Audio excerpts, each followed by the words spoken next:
Welcome to the Bloody Disgusting Network.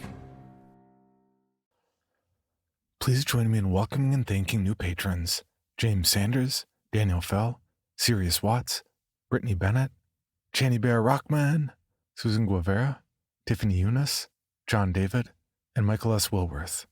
And, okay, you know the rest of the spiel. I'm in a little bit of a hurry, if you can't tell. So to see how you can support the podcast and for your donations to have an impact on others, please check out our donation tiers at patreon.com/creepypod or our merch store, creepypod.com/shop. Okay, now, if you'll excuse me, I have to go get this thing started. The narrators are starting to look a little restless.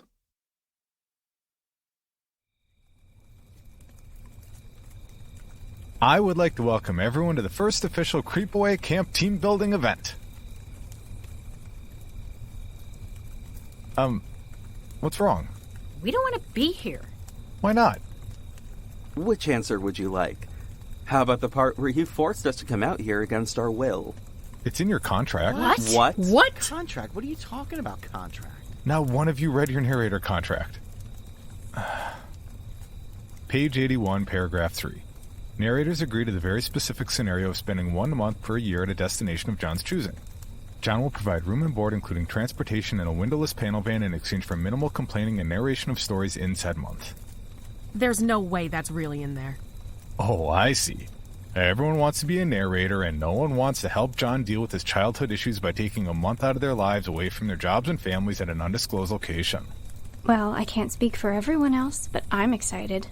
Thank you, Megan. I've been waiting for a while to do some new intro music. What now? Read the addendum to my contract. You keep a copy of all our contracts with you?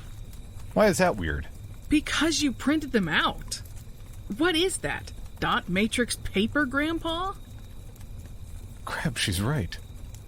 In the event of John taking one or more narrators hostage, it actually says hostage, underlined and bold. In an ill-conceived attempt to make himself feel better, Megan McDuffie is allowed to provide new intro music to fit the mood. Aw, but I like our intro music. I do too, but if we're going to do this whole "are you afraid of the..." This is a wholly original idea and in no way infringing upon existing properties beyond what could be considered parody under copyright law. Whatever, I'm not saying replace the music, just for this month. It's not like you have a choice in the matter.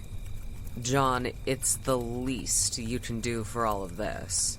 Oh, we haven't even begun to explore the least I can do during all of this. Oh, can we just get this going? Fine. When should I start playing the music? No.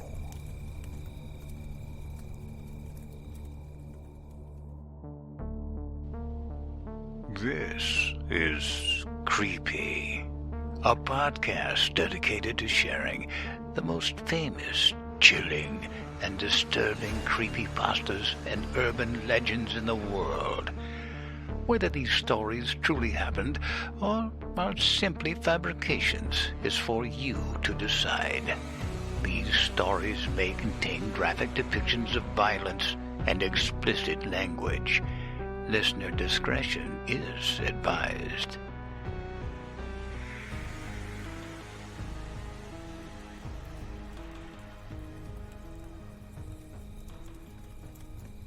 Okay, so what are we supposed to do? Tell campfire stories. Like what? Are you serious? We do a horror podcast. That. Do that. Fine. I'll start. Creepy Presents. Wait, we have to do that when we tell campfire stories, too? Read your contract. Boy, some of you are going to feel real surprised when you see the wedding vows clause. Anyway, Creepy Presents The Burned Church. Hey, is that Ryan over there? No, it's just a peacock. As I was saying, The Burned Church.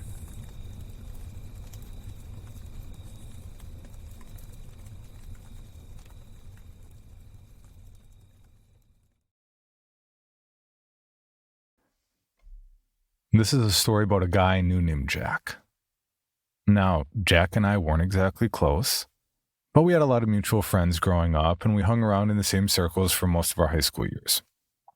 When those friend groups inevitably started drifting apart as we all went off to college, Jack wasn't one of the guys I stayed in touch with. Wasn't anything personal or something like that. Wasn't even intentional. They were just guys I knew better and hung out with more.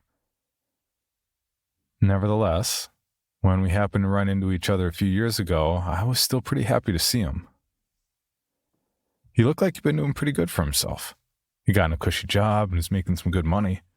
He wasn't married yet, but that didn't really seem to bother him. He seemed like he was doing all right on his own. I invited him out to grab a drink and catch up, and he took me up on it. We hit a bar not too far from where I lived, drank a few beers, and talked about our lives. It was honestly good to just sit and shoot the shit for a while. Jack was a little different than I remembered. A little less boisterous, a little more suave. But I'm sure I wasn't the kid he remembered either. The night went well for the most part. Admittedly, I was a little annoyed by the fact that Jack kept hitting on the bartender. But he was a single guy, and as far as I could tell, she was into it. So I kept my mouth shut and let it slide. After a couple hours and a few too many beers, I told Jack I was going to call it a night. We said our goodbyes, told each other to keep in touch, and I headed out to call a cab. The last time I saw Jack, he was sitting at the bar, sipping a beer and flirting with the bartender. Now, about a couple of months later, I ran into another old friend of mine, a guy named Brad. Me, Brad, and Jack had hung out every now and then back in the day, so naturally I asked him if he wanted to grab a drink, and obviously he said yes. We headed down to a bar he knew, got a couple of beers, and started catching up. We hadn't been talking for that long when I mentioned that I'd run into Jack lately, and asked him if he'd stayed in touch. Well, Brad got this sort of funny look on his face. He was looking at me as if I just told him that I'd seen a fish climb out of the water and walk. I asked him what was wrong, and he just asked me if I was sure it had been Jack I'd seen. I told him that I was absolutely positive. He and I had talked for the better part of a few hours, and I knew beyond a shadow of a doubt that the man I talked to that night was the man I'd gone to school with all those years ago. Maybe it was just the light, but I could have sworn that Brad had gone a whole shade paler. It looked like all the blood had drained right out of his face. I asked him what was wrong, and he asked me if Jack had mentioned anything about a place called Point Hope, a campground up north around the Bruce Peninsula. I didn't remember Jack ever mentioning it while we'd been talking. Although, to be fair, I don't remember a lot of our conversation thanks to the beer. I said as much to Brad and asked why he wanted to know. He took another sip of his beer and was quiet for a moment. Then he told me the following story. Now, let's take a minute to first talk about Point Hope. Most people who camp out that way don't really know about the history of the place. And to be fair, there's not many traces of it left. Back around the turn of the century, though, used to be a small town of maybe about 50 people, give or take. They mostly thrived off the logging business and traded with some of the towns further down the river. Outside of that, there wasn't a lot to see or do out there. The people in town minded their own business. They went to work, they raised their families, and on Sunday they went to church like any God-fearing folks. For most of its history, there was absolutely nothing special about the place. That all changed one fateful night in the 1930s, when the local church caught fire. The way I heard it, the fire was more than a little bit suspicious. Folks had woken up in the night to see the smoke rising from the building and come to investigate. There wasn't exactly much of a fire brigade out that way, and the fire had gone far enough that there wasn't much of a chance of saving the place. But a few locals with more balls than brains had still tried to put it out. But when they tried, the pastor himself stepped in to stop them, holding his hands up and demanding that they stay back and let the church burn. So that's exactly what they did. Now, nobody knows exactly why the church caught fire that night. Obviously, a lot of people think that the pastor himself torched the place, but nobody knows why. There's a lot of rumors floating around about it.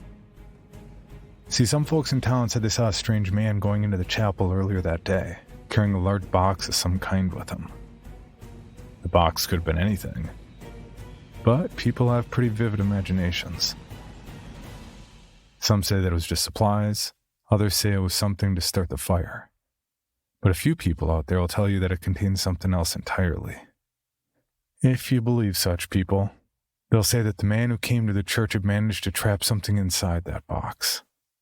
Something so evil that he decided he needed to bring it to holy ground in order to properly destroy it. According to that legend, he begged the pastor to help him, and being a man of the cloth, he'd done just that. They'd taken the box down into the basement of the church to do the deed. But things hadn't gone as planned. Whatever unholy thing was in that box was a being of such unfathomable evil that God himself could not tolerate its presence in his house.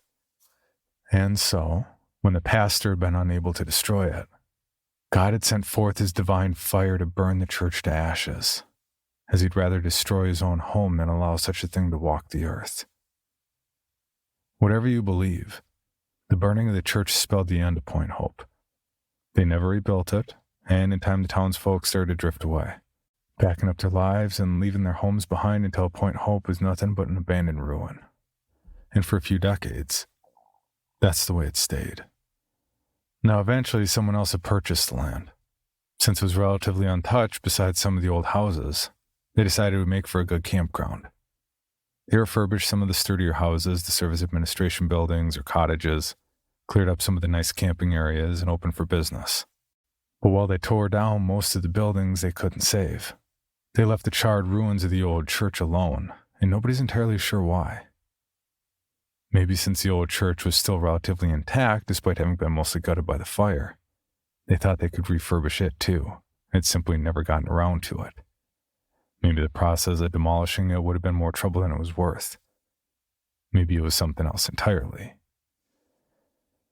Whatever the reason, they ended up just letting the woods reclaim it. Over the next several years, the old church was swallowed up by the forest and more or less forgotten. Most of the campsites were nowhere near it. None of the local trails passed by it. It was just an abandoned ruin sitting in the middle of the forest, and most of the people who camped at Point Hope didn't even realize that it was there. But those few who did would whisper about it amongst themselves. At some point, the old legend about the thing that the pastor had taken to the basement resurfaced, and people began wondering if maybe whatever he'd supposedly brought down there was still there after all these years. A few people had tried to go and take a look for themselves, but just about all of them hadn't gotten far before they'd run out screaming. Nobody ever actually made it down into the basement to see if anything was there, so the stories and the rumors persisted. This is where Brad and Jack come back in. Now, Brad, Jack, and a couple other friends of theirs had gone up to Point Hope during their first year of college. They'd rented a camping spot, set up their tents, and done some of the trails in the area, and according to Brad, it was all going pretty well. One night, they'd been having some beers by the campfire when a couple other guys who'd been camping in the area came to join them. Naturally, they said yes and invited them to sit down around the fire. They talked, had some drinks, and eventually the topic of conversation shifted to local legends. One of the guys who'd come to join them got into the history of Point Hope, and he told them about the old burned-out church in the woods nearby. Now, the boys called bullshit on the whole thing. They didn't actually believe this story was real, let alone that the church was actually still in the campground. But these guys swore up and down they were telling the truth. So Brad, probably motivated in no small part by the booze, pulled out $100 from his wallet and told them that he'd give them that money right then and there if they could show him to the supposed burned-out old church. The two guys didn't need to think it over very long before they took the deal. They left one of their buddies by the fire to keep an eye on it, while Brad, Jack, and the two new guys took some flashlights, got up, and walked across the campground, past the offices and towards the edge of the woods. There they found a small path beaten through the trees. The two guys led them down it, through the thick underbrush and towards the ruins of the church. And after a few minutes, they found it. Waiting in the woods, its blackened stone walls reclaimed by vines and undergrowth, just as promised. The guys let him take a look at it, just to assure him that they weren't liars, and Brad was begrudgingly good to his word and paid the guys what he owed. With their little drunken bet settled, the two guys started asking to head back. But Brad and Jack weren't ready to leave just yet. They both had a little bit too much to drink and were feeling brave. Jack especially so. He looked the old church up and down for a while before telling them that he was going in to take a look around. The guys who brought them there told him no, but Jack didn't want to hear it. He had his mind good and set on it and asked Brad if he was going to go in too. The way Brad tells it, he seriously considered it, before deciding that he was good just staying outside. He tried to talk Jack into heading back with him, and even suggested that they come back in the morning when there was more light out and it might be a little less dangerous. But Jack wouldn't hear it. Nope. He was ready to go right then and there. So that's exactly what he did. Brad watched him take one of the flashlights and go right up to the front door of the old church. He watched him step through the empty archway where the doors used to be, and then he didn't see anything. The darkness just swallowed him up completely. No sign of light, no sounds, nothing. Brad and the other two guys waited for him to come out. They waited and waited and waited. But he never did. There was only silence in the air around them. After about 10 minutes, they started calling out to Jack, but they got no reply. Not too long after, they started talking about going in after him, but nobody actually had the guts to do it. After about 20 minutes, they decided to send someone for help. One of the new guys went off to fetch the park rangers while Brad and the other guy waited by the church, calling out to Jack and hoping to God they'd hear a reply. By the time the park rangers showed up, it had been almost 2 hours since Jack had gone into the ruins of the church. They sent just about 6 or 7 people in after him, and after searching for the better part of another hour, they eventually found him down in the basement, screaming so loudly that by rights, they should have easily heard him outside. But Brad and everyone else present swore up and down that they didn't hear so much as a whisper from that old church. Not a single sound. Obviously, Jack was taken to the hospital and spent a few days recovering before Brad managed to get him to talk about what he'd seen in that old church. At first, Jack refused to speak at all, let alone say anything about the church. But when Brad finally got the story out of him, this is what he had to say. Shortly after Jack had gone into that old church, his flashlight had died, so he'd had to scavenge one of the old candles he found for light instead. From the front door, he'd made his way into the chapel, which is mostly still intact. He'd seen a door at the far end of the chapel, near the altar, that he figured would eventually lead to the basement, so he headed in that direction. But as he'd neared the end of the chapel, he'd heard a man speak to him. Jack had looked over, thinking that it was one of the guys who'd led him there. But instead he saw an old man waiting by the altar for him, dressed in the black attire of a pastor. The pastor stood at the altar, gripping him with white knuckles and screaming at him, turn back, for the sake of your life, turn back." His voice had been panicked, as if he were watching some horrible thing about to happen. Jack had tried to speak to the pastor, but he kept yelling, begging him to leave and not go any further. Turn back, for the sake of your soul, turn back." The pastor paced around the altar like a wild animal, watching Jack intently and fidgeting with his hands. But despite the panic in his movements, he never made any effort to take so much as a step closer to him. Jack hadn't responded, and after a moment's thought, reluctantly made his way closer to the door when the pastor screamed out one last time, "Turn back, for the sake of God, turn back!" Again, Jack didn't respond. He just backed away, stumbling through the door, leading out of the chapel. As he did, the pastor's frantic pleas stopped, and when he looked back, he saw that the man was gone and the altar was completely abandoned. Shaken, Jack had almost heeded the man's advice and turned back, but his drunken bravado and curiosity had gotten the better of him. He needed to see what was ahead of him. and so he kept going. The doorway off the altar led into a hallway that eventually led into what looked like it had once been the pastor's home. Most of it was charred and dilapidated beyond repair. But Jack had noticed an old stove, the ruins of a bed, and the remains of some wooden furniture. He'd explored the house for a bit before hearing another voice, and this time it was one he recognized. He looked up to see Brad standing in the pastor's old house with him, near what used to be the bedroom. He said that Brad had laughed at the state of the house and the church before telling him that they were wasting their time and that they should really just leave. He said that he'd even seen Brad go and walk towards the door that led back to the chapel, beckoning him to follow all the way. But Jack didn't follow. He hadn't heard Brad come in, and as far as he knew, he was still outside the chapel waiting for him.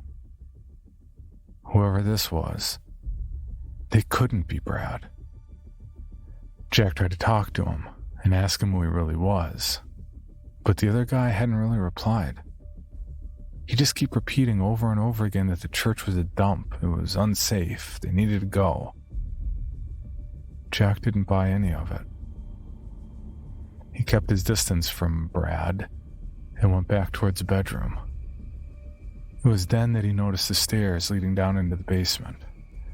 As soon as he did, Brad became more insistent that they leave. He started speaking in a more forceful tone, demanding that they get out as soon as possible and telling Jack that if they didn't leave, he'd get hurt and he'd leave him there to suffer. Jack wasn't going to have any of that. Once he was sure that Brad wasn't going to do anything more than talk, he went downstairs. As he did, he heard Brad go silent. When he looked back, he was gone, just like the pastor before him had been. Slowly, Jack made his way down the old rotten stairs and into the stone basement. The walls were blackened with soot and the dirt floors were covered with ashes. He'd kept walking, until eventually he found an iron door in among the stone. He stopped in front of it before reaching out to open it, and when he did, he heard a final voice. It wasn't the pastor or Brad. No, this voice belonged to his own mother. Jack looked and saw her there, standing behind him. She was in tears and she was shaking with grief so intense that she could barely stand as she told him how much she loved him and begged him not to open the door. Jack paused, obviously pretty shaken, and just stared at her as she spoke. She crawled towards him, tears streaming down her cheeks, as with a trembling voice, she pleaded with him to just leave, to go back the way he came, and to just forget about that door. She hugged onto his legs, clutching him tight as she begged him to stop. He kept staring at her, and as he did, he remembered the pastor and Brad from upstairs. If they weren't real, then this probably wasn't real either. But it didn't change the fact that it made him pause. He could feel her hands on his leg. She felt real. She sounded real. But he still didn't move. His mother looked up at him, her eyes narrowing in rage. With tears still streaming down her cheeks, she'd screamed at him in the same authoritative tone he remembered from his childhood. She demanded him step away from that door, and for a moment, Jack almost did just that. But he knew that just as the pastor and Brad hadn't been real, she couldn't have been real either. His curiosity got the better of him, just as it always had, and he turned back towards the iron door, ignoring the desperate screams and sobs of his own mother before he reached for the handle and pulled it open. Just like with the others, his mother's voice went silent as he stepped through the door. On the other side, Jack only found an empty room. Its walls still blackened from the fire so many decades ago, but that was it. Just the ashes and the silence. Nothing more. Disappointed, but with his curiosity finally satisfied, Jack turned to leave. But when he did, he saw one last figure at the door. A smiling man who looked exactly like him. Jack stared at him in shock for a moment before his candle suddenly flickered and died. He heard the other man laugh before watching the iron door slam, trapping him in the room. He ran to it and tried to force it open, but it wouldn't budge. He punched it, kicked at it, and screamed for help, but nothing happened. For hours, he pounded on the door. He clawed at it and screamed so loudly that his voice had started to go hoarse. But nothing happened. The door didn't open until the park rangers came for him a few hours later. According to Brad, Jack was never really the same after they got him out of the church basement. He didn't talk as much, and he didn't eat or drink unless they made him. He spent a few months in the psychiatric ward back home until eventually, Brad found out from a friend that Jack was dead. Brad told me about the aftermath of Jack's death. He remembered it all so clearly. He told me about how the police had spoken with him afterwards, but how they'd initially started looking into it as if there was a murder before actually deciding that he'd taken his own life. He said that had never sat right with him or some of their other friends, but they'd never gotten the chance to question it much. He told me about how he'd been at the funeral and how he'd even been a pallbearer. Looking into his eyes, I knew without a doubt that Brad wasn't making a single word of this up.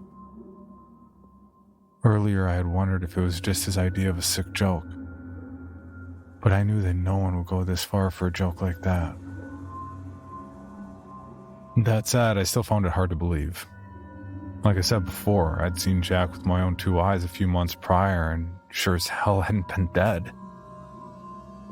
When I said as much to Brad, he just shook his head, unsure what to tell me. After Brad and I parted ways that night, I started looking for Jack again, although I never found anything on him aside from an obituary from a few years ago. There was no trace of the man I'd met a few months back. No evidence that it even existed. Well, save for one thing. I heard that a few months back they found a girl buried in a shallow grave out behind a motel, not too far from where I live. I only saw her picture in the newspaper, but I still would have recognized her anywhere. She was one of the bartenders at the bar I used to hit up every now and again. I hadn't seen her in a while. In fact, the last time I'd seen her was the night I'd met up with Jack. She'd been the one he'd spent the night flirting with. They managed to get some footage of the guy they thought might have done it from the motel security camera, and they posted it in the newspaper too. The guy they posted looked almost exactly like the man I met for drinks that night. The man that I thought was Jack.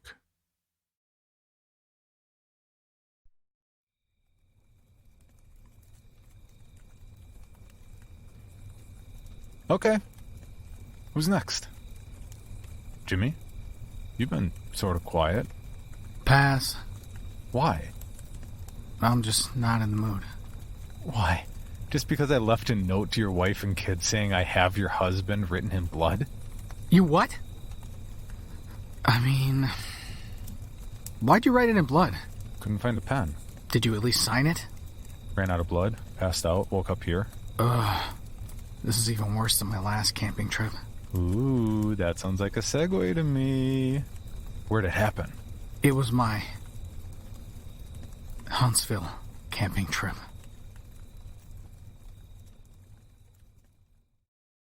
I went camping about 3 weeks ago in the Huntsville National Forest in Texas. Me and 3 friends that came home for that weekend. They are all in college, and usually we get together at least once a year. Old friends from high school. For the camping trip, we plan to go backpacking deep in the forest. Live off fish that we catch and animals that we can trap. We've been doing this for a while in Texas and in numerous places. Arizona, Colorado, if anyone's familiar with the Spanish peaks there, New Mexico. So we're pretty much used to anything you'd encounter out there. It was my turn to pick where we went camping, so I chose Huntsville. More accurately, it's Huntsville/New Waverly. So we drive up there, park our car in a camping park spot, and start walking off into the forest. We'd had some laughs along the way, everyone catching up with each other's lives. We walked until it started to get dark and set up camp where we stopped. Everyone gathered wood to make a fire, and we set our tent up. That's what we always do. Try to scare each other with weird stories. Around this time, we started to smell something very faint. It was noticeable, but not overbearing. We couldn't put our finger on what it was, so we just carried on. Mike had to go piss, and he walked off into the forest. A second later, he come running back. Piss all down his jeans like he'd missed really bad. Immediately, we all crack up and throw some jokes at him. Then we noticed that he was white as snow and trying to catch his breath. He starts screaming for us to follow him and runs off. We all get serious and go follow him, not knowing what the problem was. We start to hear a faint scream and crying in the distance, in the direction we were running. It was pitch black away from the camp, and Mike had the only flashlight. We left ours at the camp. He had his from the trip taking a piss. So at this stage, we didn't have much of a choice but to follow the light, which was frantically pointing here and there in front of him. The scream gets closer, and Mike starts to slow down. We then notice a ratty old cabin that looked like it was abandoned, except for a faint light that we could see from one of the old mildew-covered windows. The crying was intense. Whoever it was couldn't breathe enough to let out a full yell. We all followed Mike up to the front door, and we could all hear the crying from inside. Soon as he knocked on the door, it stopped. We all waited and heard really heavy footsteps walking fast to the door. There was a giant slam against the door and the sound of a bolt unlocking. Then nothing. We waited for a bit, knocked a few more times, but still nothing happened. We walked around the house. There was no fucking way any of us were leaving each other's side, and noticed a window, which was a good way up. Alex took a deep breath and asked us to give him a boost so he can see inside. Me and Mike lifted him up to the window. We watched him brush away dirt and webs from the window and place his face close to the window to try and see something. There was a quick beat. Then suddenly he breathed in fast and let out a loud scream. Then he fell back from the window, screaming bloody murder the whole way. We all tried to calm him down, but he was hysterical. We went to him, but he started to shake, punch, kick, cuss, you name it, and then took off towards the camp. None of us wanted to be separated, so we all ran close behind him. We caught up to him and grabbed him and set him down. The fire was dying out, so I grabbed some nearby wood that we collected and added it to the fire. My hands were shaking, and I had to do something. I went back to Alex, and we all tried to calm him down. He wouldn't. He kept screaming, and was breathing so hard that he eventually fainted. All of us are terrified now. We all kept the fire high until sunrise. Periodically, Alex kept waking up, screaming just like before. By sunrise, he was up and looked catatonic, just mumbling to himself and whimpering. Me and Mike decided to go look at the cabin now that it was daylight. We searched where we thought it was, except there was nothing there. Nothing at all. The indistinct smell from last night had now grown into a very strong smell of something dead, something stale. We headed back to the camping site. When we got there, we had found Alex had chewed into the sides of his face and swallowed so much blood that he was throwing up. John was at his back, and he looked like he was about to die from exhaustion. I guess we all looked that way. I just didn't notice until I saw his face. Alex said quietly that we need to leave. Now. We all started to pack up the tent. It started to rain really heavily. It was about noon, and the sky started to grow really dark. Alex started to go into a panic. He went and grabbed a large stick and yelled at us to leave it and leave now, or he'd knock us out and drag us out of there himself. Mike started to yell at him. They started to fight. We broke it up and finished packing, and then started to make our way back. After a little while, we arrived at a creek, the one we had crossed the previous day, only it was flooded over, and the water was moving too fast for us to cross it. Alex started to scream again, yelling at Mike for taking his time packing up the tent when we could have gotten out of here. This went on for a while until we finally convinced Alex to calm down and tell us what had happened. He said as soon as he put his face to the glass, a face on the other side did the same thing and started to smile really big. It had dark eyes and a dark mouth which was much bigger than Alex's, and the smile got as large as it could. A giant shadow behind it swung something down and sliced its face off. The face was stuck to the window, and he said it started to laugh quietly as it slid down. Mike, still pissed off, and though he wouldn't admit it, beginning to get freaked out, started to argue with him again. We eventually started to follow the creek for a way across. We then started to see toys floating in the creek. Really old toys. Old Barbie dolls and baby dolls. This wasn't like any old trash floating in the creek, though. This was a lot of Barbies. A lot of baby dolls. One washed towards the side and Mike picked it up. It had some kind of voice chip that was dying and started to say some gurgling words we couldn't understand, followed by its sad excuse for laughter. Then it sounded like it was whispering. We thought the batteries must be dying. He threw it down. We kept going, and the sun was starting to set. Alex was freaking out more now, and was whimpering and breathing heavily. We all started to see shadows move behind trees. Something we all called bullshit on, until we were all seeing it. It was barely light out, and we stop as we see the cabin right in front of us. None of us knew what to think. Mike said, "This is bullshit. I'm going in there." Alex tries to stop him. We all do. All of us just wanted to go home. Mike says to all of us to fuck off. Do our own thing. He doesn't care anymore. This is all bull. We start to hear hundreds of the same sort of baby dolls as before, laughing, whispering, and trying to sing. We start to move forward past the cabin, all of us, and kept pushing forward.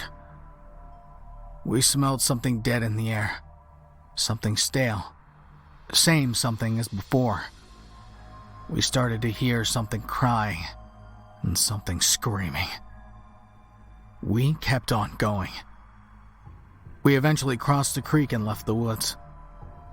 We get back to our vehicle and got in. It's pitch black, and we drive. We're about to get on the 45 to Houston, but the road is under construction and can't be accessed. It points to a detour. As we head towards the detour, it seems to be a small, bumpy dirt road going back into the woods. We then see a young girl come up to us. She looks like she was in trouble, young and pretty. She approaches the passenger side of the door and she looks like she's really drugged up or beaten up. Alex doesn't roll down the windows, nor does he open the door. She reaches for the handle and he immediately locks it. She puts her face on the window and starts to smile really big, and we floor it. Alex starts to cry and scream, and we're all breathing heavy. We finally cut on a street that takes us to the 45, and we take it the whole way. When we get back to my apartment, everyone doesn't know what to say. We all break apart and go our separate ways. Mike messages me later and says he's going to go back. I try to convince him not to. And all he says is it was our own minds that were screwing with us. I think he just went to prove to himself that he wasn't scared. I can smell that stench everywhere now. I don't go out anymore. I just stay in and don't answer the door. Last week, everyone I met was acting really strange. People that I knew for a long time, and total strangers. My own dad, when I went to his place to eat supper with him, he just watched me, strangely, when I was sitting down. He didn't say a word the whole time. I kept asking him what's wrong. He just slowly shook his head. When I was leaving to go home, I turned to wave. He had black eyes, an open mouth like he was in pain. When I started to walk back, he shut the door and bolted it. I stayed there knocking and knocking. Nothing. I called him. His phone was disconnected. I even called the police. Halfway through the questions they were asking me, the connection started to fade into static. I could hear a faint mumbling, singing, and laughing. Mike has completely vanished. There's not even a record of him being alive. When I call Alex's house, they just talk to me like I'm some salesman. They say they don't know any Alex and to please stop calling. The person who tells me that is Alex's mother. I can't get a hold of John. Someone knocked on my door, and when I went to look, I saw a face completely covering the peephole, and a giant smile starting to form. I called the cops again, and instead of turning into static, they got really strange. Sir, are you affected by any drugs at the moment? No. Are you coming home anytime soon? Excuse me? Come home. And the phone call disconnected. My mail slot swings every now and then. Someone is sliding pieces of baby dolls through it. I try to call the police now, and all I can hear is static and bad baby doll noises and this crying and screaming. My TV's busted, but when I go to piss, I can hear it on. I might be going insane. Whoever lives above me started to scream in pain and cry deeply recently. I hear giant footsteps from their apartment. I hear bangs and something falling onto the ground. From the neighbors to the right of my apartment, I hear what sounds like a baby that never gets tended to. And then it sounds like a baby doll whose batteries are dying. My phone has been ringing now, and it's Alex telling me things in a language that I've never heard before, nor could I even manage to repeat. I keep getting emails of pictures of black and small colorations. Now I can't even access my email. Someone knocks on the door, then they slam against it. I can hear the bolts unlocking one by one, and I run to make sure I lock all of them back. Then, I sit down and begin to cry.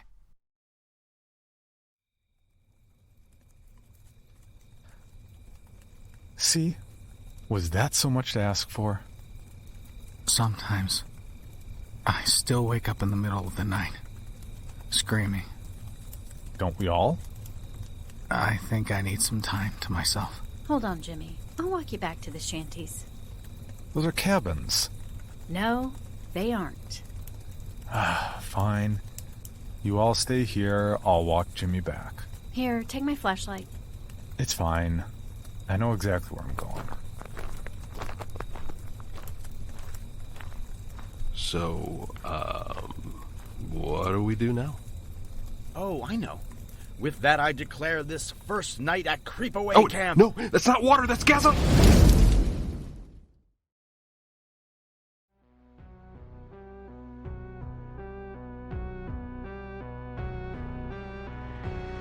For more information on this podcast, including how to submit your own story for consideration, please visit creepypod.com. You can also follow us at CreepyPod on social media and YouTube. All stories told on this podcast are done so through Creative Commons Share-alike licensing, or with written consent from the authors. No portion of this podcast may be rebroadcast or otherwise distributed without the express written consent of the Creepy Podcast production team and the story's author.